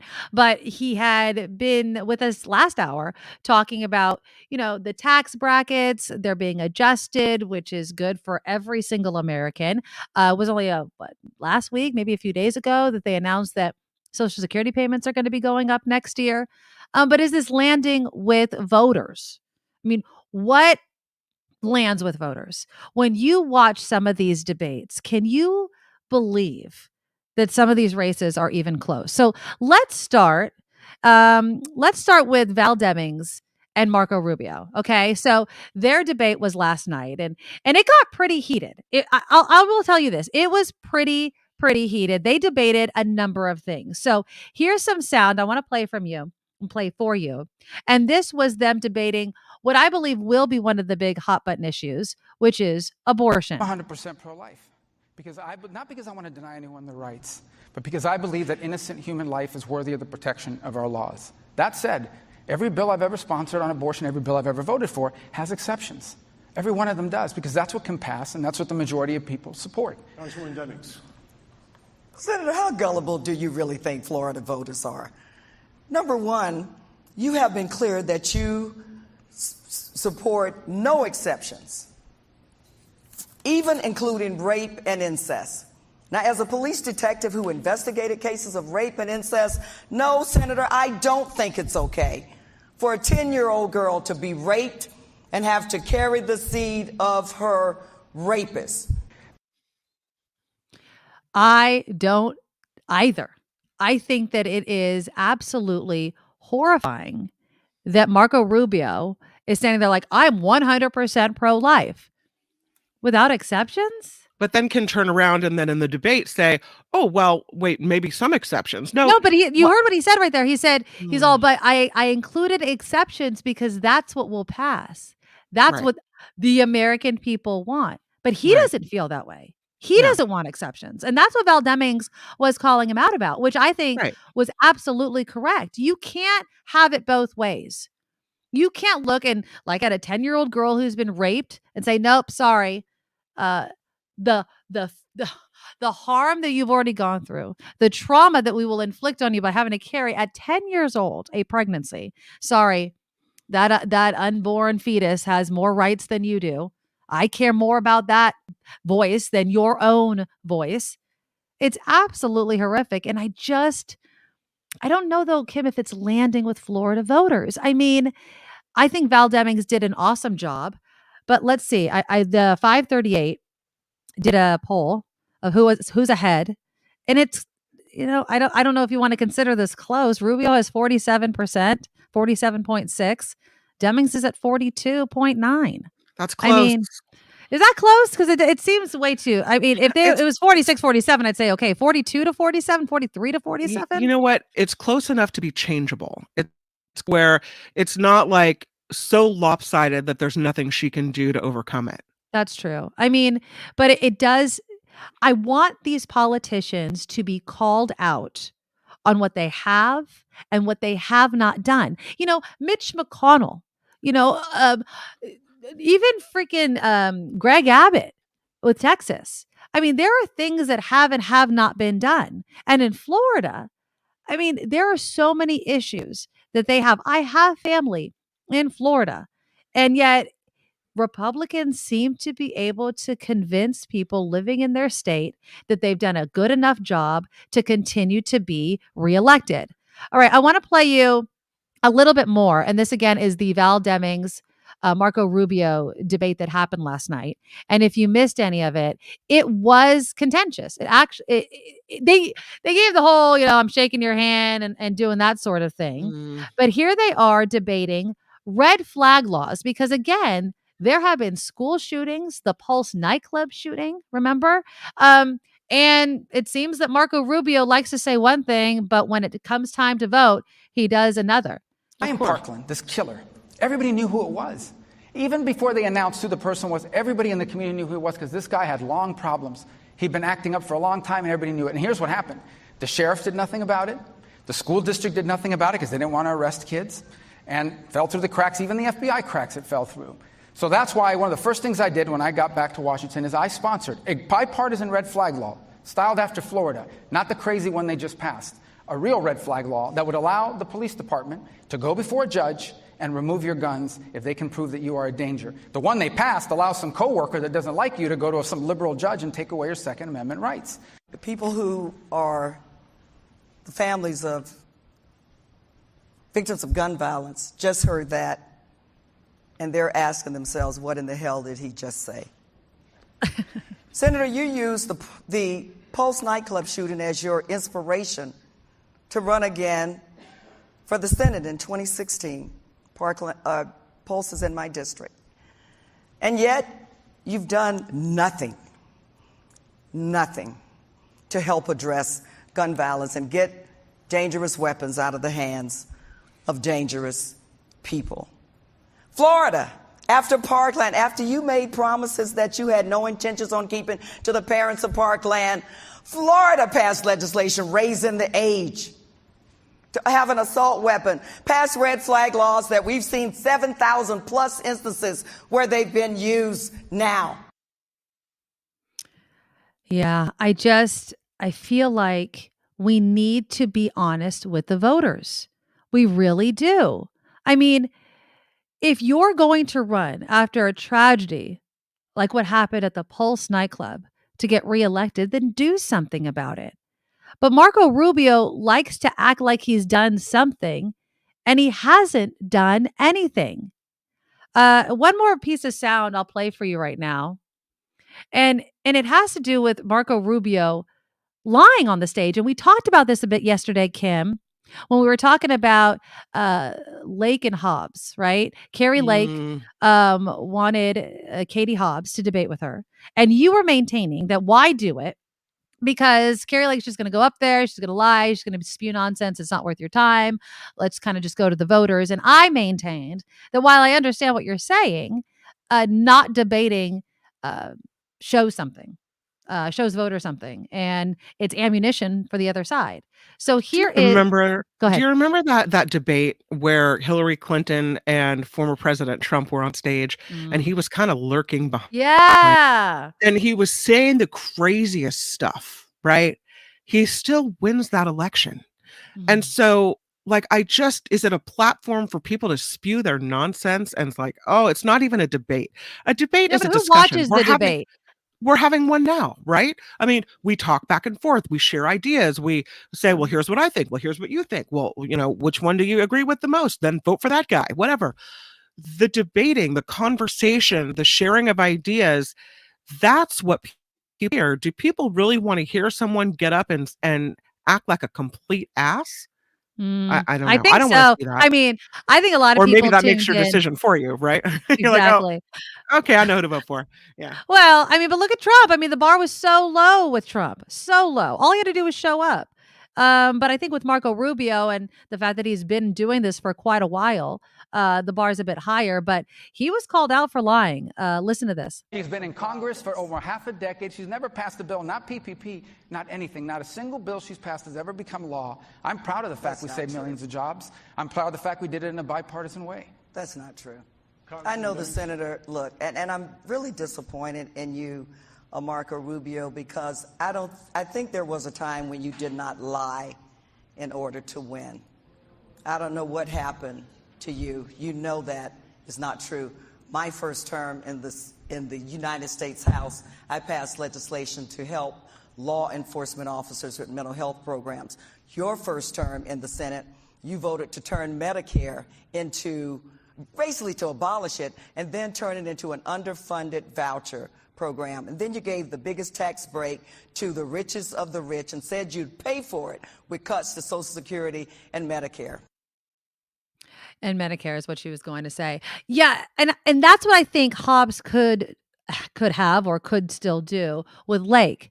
If Lake would give her any time to speak, which I think is also the worry, is that they would be talking over each other, a la not Trump and Hillary Clinton, but Trump and now President Biden, because their debate was absolute nonsense with them kind of talking over each other and nobody really was able to make a true point because of the other side. Okay, so let me also throw in this other debate that is happening, and this is going to be on October 25th. Now, this is John Fetterman. John Fetterman is up against, and I still can't believe these words are going to come out of my mouth. He's going up against Dr. Oz in Pennsylvania in the Senate race there. Now, a couple of months ago, John Fetterman had a stroke. I'm sure you've heard about this. Now, I would say it's not anything that anybody wants to happen to them on the campaign trail. It also doesn't necessarily mean that they can't continue to run and be elected. I mean, what are we saying about having any sort of either temporary or permanent disability? So, Kim, did you see the NBC interview that John Fetterman had given? I didn't see it. I do want to tell you, though, that Fetterman's people came out this morning saying that he had health been given a clean bill of health. Oh, yeah. But they do admit that he misses some words sometimes. Right. So his doctor actually put out another note. His wife is on the rampage too, wanting an apology from NBC. But this is what his doctor, Clifford Chen, wrote for the latest health update on John Fetterman. Talked about, his pulse, blah, blah, blah. He spoke intelligently without cognitive deficits. His speech was normal, and he continues to exhibit symptoms of an auditory processing order, which can come across as hearing difficulty. Occasional words he will quote unquote miss, which seems like he doesn't hear the word, but it is actually not processed properly. Hearing with music has not been affected. His communication is significantly improved compared to the first visit. And so basically, he's on the mend. right? I mean, but he may need a little bit of help to get there. So if you haven't seen this interview, I'm going to share my screen. I'm going to show you a little bit because the reporter that was interviewing John Fetterman for this was being vilified because they were saying that she was being completely unfair with her questioning. So here is a bit of that interview. But right now, voters really have to take your word for it. We've asked for your medical records. We've asked to have a conversation with someone from your medical team, to interview your physician. You've declined those requests. Why? Well, I feel like we have been very transparent in a lot of different ways. When our doctor has already given a letter saying that I'm able to serve and to be running. I mean, respectfully, that letter from your physician, that was 6 months ago. Don't voters deserve to know your status now? Being in front of thousands and thousands of people and having interviews and getting around all across Pennsylvania, that gives everybody and the voters decide, if they think that it's really the issue. So, I mean, do you think that it's an issue? I mean, are we supposed to think that somebody that has a stroke is still campaigning? Yes, needs a little closed captioning. So that was the computer you saw in front of him if you were watching the video. If you're listening to the show, John Fetterman was sitting across from the NBC reporter, and she'd ask a question, and then he'd kind of look at the computer, similar to how I do, and read it, and then answered. And because so, he misses some words sometimes. So just to be clear, right? And raise your hand. Well, I don't know if you do this, Kim, but I always have everything on closed captioning. I like to know I have a everything. hearing problem, so I always have the words on the TV. Always. I don't have a hearing. Well, my husband thinks I do, and maybe I do from all the years of wearing these headphones. Yep, but I why. like to know every single word that's being said on a movie. Sometimes they mumble. I have actually taken more from a movie and TV show because I understand what they're saying in the other room because of the closed captioning than I would have if I was just listening to it. My dad even yesterday told me I got him into the habit of turning them on. Yeah, I have to admit, I'm especially bad with accents. So yeah, that's a if good point. someone is speaking, like if it's a Scottish show or whatever type of accent it is, and I have the closed captioning on, I can actually understand everything they're saying. And it helps me because when I see what the words sound like in a certain accent, then when I'm out and about in real life and I'm talking to someone that may have an accent, it's almost like I understand it better now. Does that make sense? Right. No, it totally makes sense. I mean, I think that when we're talking about communicating a message, whatever way you can is most important. And for people like Dr. Oz, and I know Dr. Oz is going to obviously use this on his campaign, like, look, he's not ready to serve in office. Really? You're supposed to be a doctor. You should know actually how, people recovering from a stroke still have cognitive abilities and what have you. And I think it's really disgusting. I honestly do. I think it's disgusting that they're treating John Fetterman in this way. And again, Fetterman's wife called NBC and asked them to apologize. So it was NBC News' Dasha Burns. That's the woman, the blonde that was doing the interview. And she asked a number of questions about the closed captioning. She even introed, I didn't play it for you, but she introed her piece by saying, this was an interview conducted in a way I'd never done it before. I mean, that's like saying this, and I really do believe this. That's like saying if you had to walk next to somebody in a wheelchair, right? Oh my God, I've never done an interview with somebody in a wheelchair. What does that mean? Did he answer your question? What's wrong with that? What's wrong with making accommodations for people? They can Exactly. participate. And if they can participate, once you make the accommodation, then you're good to go. I have to tell you, though, my worry about strokes is it seems to me like sometimes it's not just one stroke, that then once you have a stroke, your chances of having another one somehow increase. So I would worry about his long-term health and whether he's not at more risk for other strokes that may be more debilitating. That would be my concern. Do you think that it should stop him from running or even being elected to office? I don't know. Would you vote for him if the option was Dr. Oz? Oh, I'm voting Fetterman for sure. That's I would my vote choice. for Fetterman's wife. I vote for Fetterman's kid. You know what I mean? If those are my choices, yeah, absolutely. I'll take the risk of another stroke over a complete tool. You bet. What does Dr. Oz give voters? What? He has no political experience, right? He doesn't, he's from New Jersey, which is just continually mentioned all of the time. Um, he has You know nothing. what he's And you you know could what he's also say, shown? huh? He's shown that he'll do anything for money. He's shown that he'll sell snake oil to the American Oh, people, yeah. give He's awful. medical advice that is highly suspect in order to make a buck. So would I rather have the guy at risk of some type of medical issue, or the guy shown that he's a complete cad whose Yeah. only priority is cash and not what his patients or the people who listen to him, not the faith that they're putting in him to tell the truth, but just the cold hard dollar. That's what he wants. Obviously, I'm going with the guy that has morals and isn't out to dupe people. Well, yeah, and that, I think is being honest. What happened to honesty? Now, Karen D is in the live chat and writes, so the Democrats have no other candidates who can step in for John Fetterman. I don't think he'll win. People say he's unhealthy.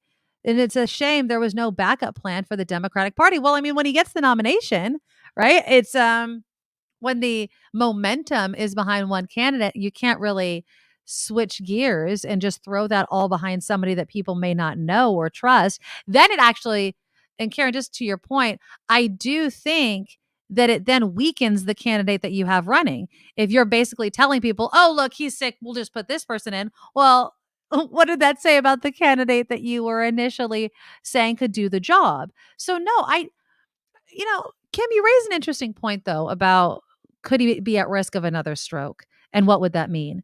And so I would say then he needs to have a strong team around him.